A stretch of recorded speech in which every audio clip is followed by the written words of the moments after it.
안녕하십니까. 새생명교회 수요일 저녁 말씀을 함께 나눕니다. 계속해서 수요일마다 하나님의 이름이라고 하는 주제를 가지고 하나님의 속성에 대해서 또 하나님이 가지고 계신 인격에 대해서 함께 살펴보는 시간입니다. 그래서 지난 시간에는 여호와 니시, 여호와의 깃발, 승리케 하신 하나님이라고 하는 것에 대해서 함께 말씀을 묵상했고, 지지난 시간 첫 번째 시간에는 여호와 이레, 예비해 놓으신 하나님, 준비해 놓으신 하나님에 대해서 우리가 살펴보았습니다. 오늘 그 세 번째 시간으로 우리가 너무나 잘 아는 하나님의 이름이죠. 여호와 샬롬이라고 하는 주제를 가지고 함께 말씀을 나누겠습니다. 샬롬이라고 하는 말은 우리가 잘 알죠. 평화, 평강, 영어로는 peace 이렇게 번역되는 하나님의 이름입니다. 여호와의 샬롬이라고 하는 말이 나오는 말씀이 어디냐면 사사기 6장 19절부터 24절까지 말씀에서 여호와 샬롬이라고 하는 단어가 등장합니다. 오늘 제가 여러분 앞에 읽어드리겠습니다. 오늘 본문은 사사기 6장 19절부터 24절까지 말씀입니다. 제가 봉독해드립니다. 사사기 6장 19절부터 24절. 기드온이 가서 염소 새끼 하나를 준비하고 가루 한 에바로 무교병을 만들고 고기를 소쿠리에 담아 국을 양푼에 담아 상수리나무 아래 그에게로 가져다가 드리매 여호와의 사자가 그에게 이르되 고기와 무교병을 가져다가 이 바위 위에 놓고 국을 부으라 하니 기드온이 그대로 하니라. 여호와의 사자가 손에 잡은 지팡이 끝을 내밀어 고기와 무교병에 대니 불이 바위 위에서 나와 고기와 무교병을 살랐고 여호와의 사자는 떠나서 보이지 아니한지라. 기드온이 그가 여호와의 사자인 줄을 알고 이르되 슬프도소이다. 주 여호와여, 내가 여호와의 사자를 대면하여 보았나이다 하니 여호와께서 그에게 이르시되 너는 안심하라. 두려워하지 말라. 죽지 아니하리라 하시니라. 기드온이 여호와를 위하여 거기서 제단을 쌓고 그것을 여호와 샬롬이라 하였더라. 그것이 오늘까지 아비에셀 사람에게 속한 오브라에 있더라. 아멘. 오늘 24절 마지막 부분에 기드온이 여호와를 위하여 단을 쌓고 그 단 이름을 여호와 샬롬이라고 불렀다. 평강의 하나님, 평화의 하나님, 이렇게 여호와 이름을 불렀다 기록하고 있습니다. 오늘 본문에 보면 이 본문은 사실은 우리가 사사기 6장 1절부터 쭉 봐야 하는데 오늘 기드온이 여호와 샬롬, 평화, 여호와의 평화, 여호와의 평강 이렇게 이야기할 수 있는, 그렇게 고백할 수 있는 상황과 형편이 아니에요. 지금 기드온이 살고 있는 이스라엘은 어느 시대를 얘기하는 거냐면 우리가 잘 아는 것처럼 사사시대예요. 사사시대라고 하는 것은 하나님과 가장 멀리 떨어져 있는 시대예요. 즉 하나님 없이 백성들 스스로 자기 소견에 오른 대로 살던 시대, 그게 바로 사사기의 특징이거든요. 사사시대의 특징. 즉 그 당시 상황 속에서 하나님을 두려워하거나 하나님의 말을 청종하지 않고 자기 욕심대로, 자기 욕구대로, 자기 편한 대로 살던 시대가 바로 이 사사기 시대라고 하는 거예요. 그런 시대 속에서 여호와의 평강이 임했다, 여호와의 샬롬이 임했다, 그렇게 고백하기가 쉽지 않은 거죠. 고백할 수 없는 것이죠. 특별히 오늘 그 기드온이 있는 이 시대는 어떤 시대냐면 사사기 중에서 미디안이라고 하는 백성들에 의해서 탄압받던 시대예요. 오늘 성경 6장 1절에 보니까 미디안 사람들에 의해서 이스라엘 백성들이 몇 년 동안 피해를 보고 억압을 당하냐면 7년입니다. 한 해 두 해도 아니고 7년 동안 미디안 사람들에 의해서 핍박을 받고 압제를 받고 그런 시대예요. 그래서 쭉 성경 읽어보면 뭐라고 나오냐면 이스라엘 백성들이 추수 때가 돼서 추수하려고 그러면 미디안 사람들이 와서 그 추수한 것을 다 뺏어갑니다. 곡식을 이제 심으려고 씨를 뿌릴 때가 되면 그들이 와서 씨 뿌리는 밭을 엉망으로 만듭니다. 그래서 7년 동안 단 한 번도 넉넉하게 배불리 먹고 지낸 세월이 없습니다. 그러니까 여호와의 평강이 임하다, 여호와의 평화가 임했다, 그래서 우리의 삶이 넉넉하다, 우리의 삶이 안전하다, 이렇게 이야기할 수 있는 형편이 아니라고 하는 것이죠. 사사의 시대의 흐름이 그렇고 미디안이 속해 있는 그런 시대, 미디안 사람들에 의해서 압제당하는 기드온이 살아있는 그 시대도 동일하다는 거죠. 특별히 오늘 기드온이라고 하는 사람은 하나님으로부터 부름을 받습니다. 이스라엘 백성들, 미디안 백성들에게 억압받는 백성들, 이스라엘 백성들을 구원하려고 내가 너를 택했다. 이렇게 하나님이 그를 부릅니다. 그때 이 기드온은 뭐라고 합니까? 나는 약합니다. 우리 집안은 아주 작은 집안입니다. 우리 집안 중에 제가 막내입니다. 나는 작은 자고 힘이 없습니다. 그렇게 이야기합니다. 즉 기드온이라고 하는 사람도 하나님을 절대적으로 신뢰하는 사람이 아니에요. 기드온이라고 하는 사람도 하나님을 경험하거나 하나님의 능력을 믿고 의지해 본 경험이 없는 사람이에요. 그 사람이 여호와 샬롬, 하나님은 평화입니다. 평강의 하나님이라고 고백한다고 하는 것, 기적과도 같은 것이죠. 근데 우리가 오늘 본문을 쭉 읽어보면 기드온이 왜 그런 형편과 상황 속에서 여호와 하나님을 샬롬이라고 고백하고 여호와 샬롬이라고 하나님 앞에 예배를 드리는 것일까? 상황은 똑같아요. 그죠? 사사시대예요. 기드온이 속한 그 땅도 똑같아요. 미디안이라고 하는 사람들한테 압제당하는 시대예요. 시대적 상황과 환경이 똑같음에도 불구하고 오늘 기드온은 오늘 우리가 읽은 본문 마지막 24절에서 여호와 하나님을 샬롬이라고 그렇게 부르고 고백하고 있다고 하는 것이죠. 어떻게 가능할까?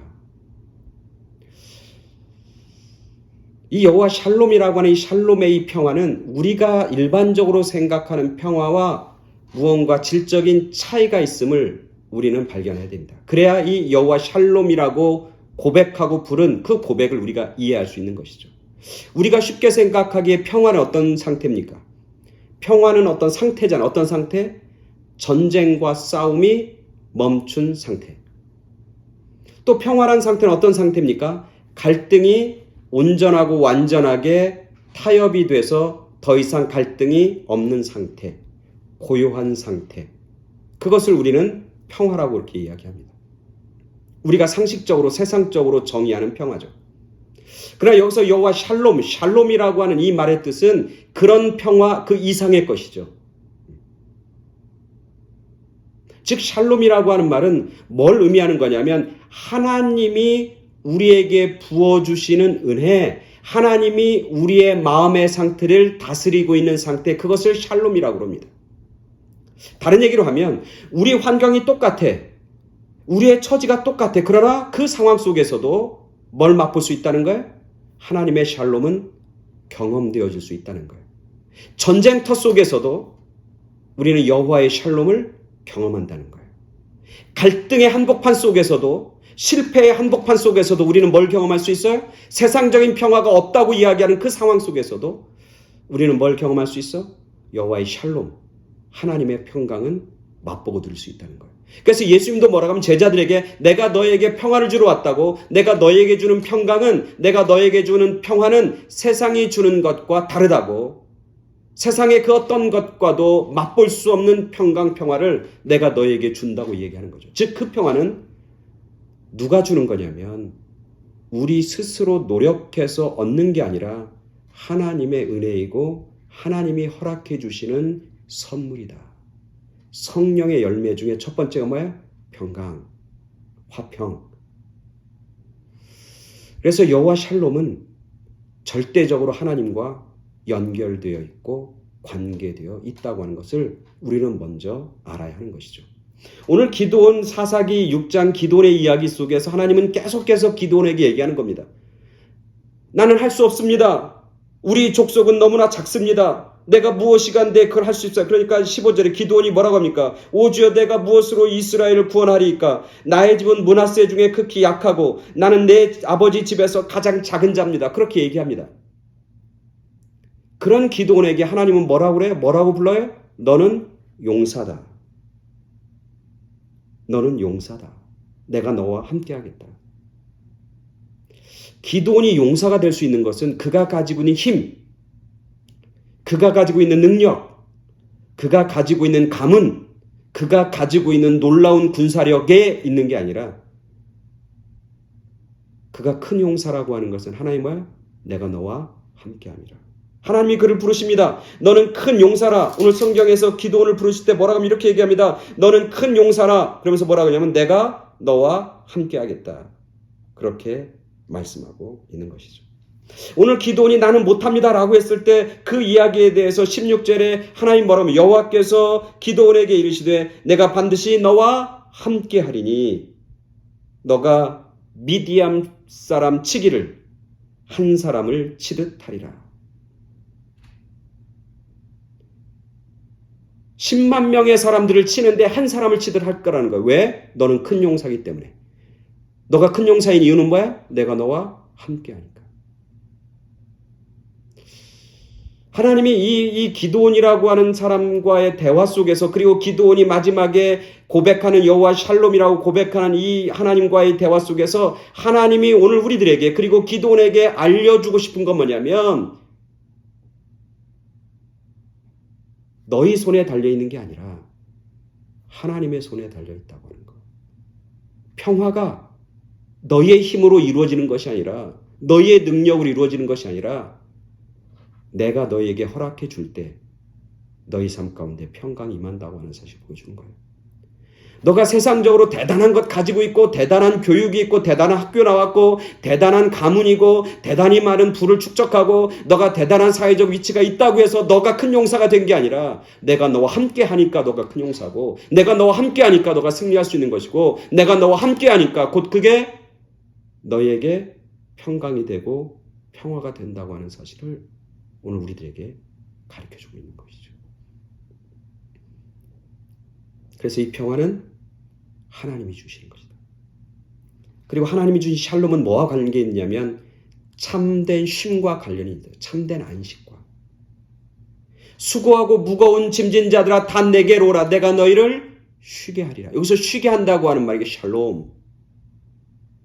수고하고 무거운 짐이 있어요. 지금 현재 아직도 내 짐에 있다는 거죠. 수고하고 무거운 짐진 자들아 나에게 오라. 그럼 내가 너희의 무거운 그 짐진 거 수고를 다 풀어주겠다라는 게 아니라 그 수고하고 무거운 짐을 가지고도 뭘 맛볼 수 있다고? 안식과 쉼을 내가 너에게 허락해 주겠다. 그게 하나님의 샬롬이라고 하는 거죠. 그래서 하나님은 시편에서 이렇게 얘기하는 거죠. 하나님이 사랑하는 자들에게 뭘 줘? 잠을 허락해 주신다. 잠이라고 하는 건 쉼이잖아요. 이건 뭐냐면 이 쉼이라고 하는 것은 뭐와 관련이냐면 우리의 숨 쉬는 것과 관련, 심장과 관련이 있어요. 막 숨을 헐떡지게 막 가쁘게 내쉬면서 우리가 막 살아요. 그죠? 내가 뭘 얻기 위해서 막 정신없이 바쁘게 숨을 헐떡거리면서 막 살아요. 그래서 그곳에서 참된 쉼을 맛보는 게 아니라는 거예요. 마치 그런 거예요. 그 막전엔 찐빵이라고 하는 그런 책이 있죠. 막전엔 찐빵. 그게 누구 얘기냐면 이만재라고 하는 분이잖아요. 그분이 예수님 믿고 나서 100일간의 체험을 고백한 책이 막전엔 찐빵이라고 하는 책. 한동안 굉장히 유명한 그런 책이죠. 그 이만재 씨 그 사람이 그 책에서 그런 얘기를 해요. 뭐라고 하냐면 자기는 10대 초반 두세 살쯤 될 때 6.25라고 하는 전쟁을 경험하게 됩니다. 그러면서 세상의 그 험난한 세상의 파도 속에서 오직 살기 위해서 정말 몸부림치면서 살았다고 그렇게 그의 삶을 고백합니다. 그래서 마치 정글 속에서 생존해야 되는 그런 짐승의 한 모습처럼 자기는 정신없이 살았다는 거예요. 앞을 향해서만 정신없이 경쟁 속에서 살기 위해서 몸부림쳤다는 거예요. 서울 시내에서 자기 이름 하나 밝히기 위해서 정말 낮과 밤을 가리지 않고 전쟁터에서 살아남기 위한 병사처럼 그렇게 치열하게 자기의 삶을 살았다는 거예요. 그러다가 47세 되던 때 주님을 믿게 되고 그가 교회 처음 와서 예수님을 영접하고 발을 딛고 예수님을 마음속에 영접하고 첫 느낌이 뭐였냐면 이렇게 그는 쓰고 있습니다. 마음의 평안이었습니다. 평온함이었습니다. 나는 지금 하나님의 포근한 침대에 눕혀져 있는 하나의 어린아이가 되었습니다. 그렇게 그는 하나님과의 만남을 표현하고 있어요. 10대에 집을 떠나서 전전긍긍하며 30여 년 동안 숨가쁘게 살았는데 한 번도 쉼을 맛보지 못하고 평안함을 맛보지 못했는데 비로소 30여 년이 지난 다음에 가쁘게 내딛던 숨을 멈추고 하나님 앞에 나올 때, 그리고 하나님을 경험할 때 마치 어린아이처럼 참 쉼을 맛보게 되었고 평안을 맛보게 되었고 어떤 두려움과 어떤 걱정이 하나도 남김이 없는, 사라져버리는 여호와 샬롬을 경험하게 되었습니다. 그렇게 막전인 찐빵이라는 책에서 이만재 씨는 고백하고 있는 거죠. 그게 바로 샬롬이에요. 하나님이 주시는 참된 쉼, 참된 평안, 하나님으로부터 오는 진정한 평강. 그래서 오늘 기드온은 이렇게 얘기합니다. 오늘 우리가 읽은 본문에 보면 기드온이 하나님의 사자에게 염소를 잡습니다. 그리고 무교병을 만듭니다. 그리고 하나님 앞에 바칩니다. 그러면서 하나님, 당신이 정말 하나님이라면, 당신이 정말 하나님의 능력을 가지고 있으면 이것을 태워서 당신이 온전히 받으소서. 그러면서 제물을 다 준비해 놓습니다. 하나님의 사자가 얘기하는 거죠. 그럼 염소를 거기다 놓고 고기 덩어리를 거기다 놓고 그 위에다, 바위 위에다 놓고 거기다 뭘 뿌려라? 국물을 뿌려라. 국물이 물 아닙니까? 물을 다 뿌리라는 거예요. 촉촉하게 젖어 있습니다. 그때 여호와의 사자가 손에 잡힌 지팡이 그 끝을 그 예물 위에 이렇게 대니까 바위에서 불이 나와서 그 불을 다 태웁니다. 축축하게 젖었던 바위가 불이 나면서 그 제물을 다 사릅니다. 이 얘기는 뭐냐면 하나님이 살아계시고 하나님이 임재하시고 하나님이 그것을 받으셨다고 하는 의미이죠. 하나님의 임재와 하나님의 함께하심을 보여주는 사건입니다. 그 사건을 경험하자 오늘 기도는 이렇게 얘기합니다. 그가 하나님의 사자인 줄 알고 이럴 때 슬픕니다. 내가 주 여호와의 사자를 대면하여 보았습니다. 하나님을 만났는데 왜 슬픕니까? 왜 슬픕니까? 하나님을 대면하면 우리 인간들은 두려운 감정이 드는 거예요. 왜? 나의 부족하고 연약하고 나의 의심이 다 드러나니까. 또 하나는 슬픈 겁니다. 왜 슬프냐면 오늘 기도원이 얘기했듯이 이제 하나님을 만났으니 나는 하나님 앞에 죽은 자다. 그렇게 고백하는 거죠. 구약 성경에 보면 하나님을 대면한 사람은 죽잖아요. 신약 성경 의미로 보면 하나님의 거룩 앞에 놓여 있을 때 내가 하나님 앞에 당당하고 내가 하나님 앞에 의인이라고 이야기할 수 있는 이 세상에 단 한 사람도 없잖아요. 나의 더러움과 나의 부족함과 나의 죄성이 드러나니까 하나님 앞에 나오면 뭐가 돼? 슬프게 되는 거예요. 나는 이제 죽었습니다. 내가 어떤지 아니까.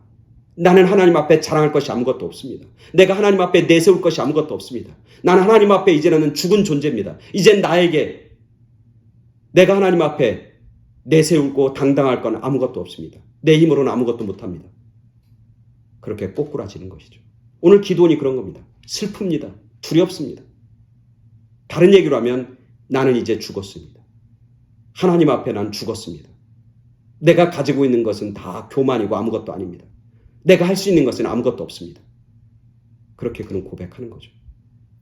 그때 여호와께서 말씀하는 거예요. 여호와께서 그에게 이르시되 너는 안심하라. 여기서 안심, 샬롬, 피스. 두려워하지 말라. 너가 죽지 아니하리라.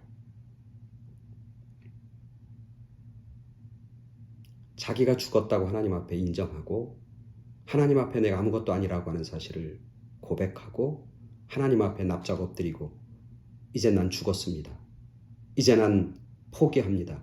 내 속에 선한 것이 하나도 없습니다. 나에게는 소망이 없습니다. 나는 아무것도 아닙니다. 나는 아무것도 못합니다.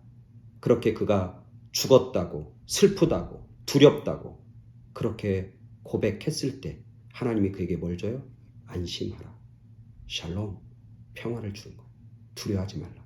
넌 죽지 않는다. 내가 너와 함께한다. 그 하나님을 그가 경험하니까 그 하나님을 그가 체험하니까 뭐라고 그래요? 기드온이 여호와를 위하여 다시 거기서 제단을 쌓고 그것을 여호와 샬롬, 하나님의 평강 그렇게 고백하고 있는 것이죠. 오늘 우리들이 살아가면서 이런 하나님의 평강이 우리 가운데 있어야 합니다. 그리고 이런 평강을 우리가 체험해야 합니다. 이 평강을 체험하기 위해서 정말 중요한 건 뭐냐면 내 힘으로는 안 된다는 거예요. 하나님의 전적인 은혜다. 그 하나님의 전적인 은혜를 체험하기 위해서 우리는 뭐 해야 돼요? 하나님 앞에 다 내려놓아야 되는 거죠. 내가 죽었다. 내 힘으로는 이제 도저히 불가능하다라고 하는 걸 체험하는 그 순간, 어떻게 보면 우리가 인간적으로 얘기하면 내가 자포자기하는 그 순간, 세상적으로는 자포자기하면 절망이지만 신앙적으로 믿음의 눈을 보면 자포자기가 곧 뭐예요? 주님의 평강을 맛보고 누리는 그런 기회가 되는 것이죠. 그때부터는 하나님이 일하시는 겁니다. 하나님이 일으켜 세우시는 겁니다. 하나님이 놀라운 역사를 행하게 되는 것이죠. 1985년 6월 TWA 847이라고 하는 항공기가 이제 납치가 됩니다. 테러리스트에서 납치가 됩니다. 그때 그 기장이 누구냐면 존 테스트레이크입니다. 존 테스트레이크. 존이라고 하는 이 기장이 이제 그 비행기를 몰고 있었는데, 그 테러범들이 이제 총을 겨눕니다. 그리고 폭발물 보여줍니다. 베이루트로 공항으로 이제 착륙하려고 하는데 착륙 못하게 합니다. 그리고 비행기를 이제 하이잭한 거죠. 납치한 거죠. 그러면서 수류탄을 안전피를 뽑으려고 권총을 겨누고 막 달려듭니다. 그때 그 기장은 그 상황 속에서 그는 아주 신실하게 하나님을 섬기는 사람이었고 믿음 생활을 잘하는 그런 기장이었어요. 존이었어요. 그때 갑자기 그런 마음이 확 들다는 거예요. 그래, 이 상황 속에서 내가 할 수 있는 것은 아무것도 없다. 그래, 여기서 만약에 폭탄과 함께 내가 죽는다 할지라도 어쩌면 그것은 그렇게 나쁜 일은 아닐 것이다. 내가 죽으면 나는 천국에 가니까, 그리고 예수님을 만날 수 있으니까. 그렇게 생각하니까 그 마음속에 뭐가 사라져요? 두려움이 다 사라졌다고요. 두려움이 사라집니다. 마음속에 피스, 평안, 샬롬이 넘치게 되었던 것이죠. 이후 17일 동안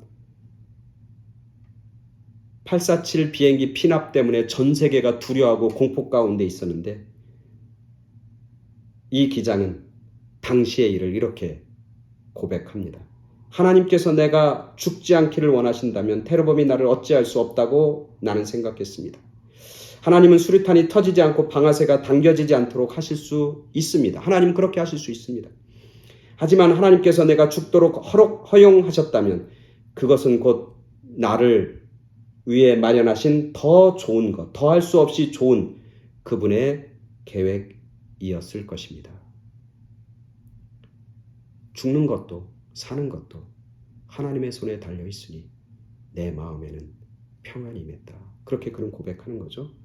그래서 몇 차례 어려움 속에서 결국 나중에는 승무원들과 승객들 모두 다 구조되는, 무사히 구조되는 그런 귀한 일이 있게 됩니다. 마지막에 그는 이렇게 씁니다. 놀라운 것은 진실로 하나님은 기내에 함께 임재하셨다. 그리고 그 하나님의 임재를 통해서 나는 평강을 맛보게 되었습니다. 그는 그렇게 고백하고 있는 거죠. 바로 그런 거. 하나님이 함께 하시면 평강이 없을 수가 없습니다. 우리가 하나님의 임재를, 하나님의 함께 하심을 경험하고 체험하고 그것을 우리가 임재를 우리가 고백하지 못하기 때문에 우리 삶 가운데 평화, 하나님의 샬롬이 사라지고 있는 것이죠. 우리 모두 다가 이 어려운 시대 속에서 정말 하나님이 함께 하심, 그 어떤 상황도 하나님이 나를 사랑하시고 나에게 가장 좋은 것으로, 가장 선한 것으로, 가장 복된 길로 나를 책임져 주신다고 하는 그 믿음, 그리고 그분은 그렇게 하실 수 있는 분이라고 하는 사실 믿고 나아간다면 오늘 우리 모두에게 여호와의 샬롬, 평안이 넘치게 될 줄로 믿습니다. 샬롬, 여호와의 평안이 여러분과 여러분의 심령과 여러분의 삶과 또 여러분의 가정과 여러분의 자녀들 가운데 넘치게 되길 간절히 축원합니다. 아멘. 감사합니다.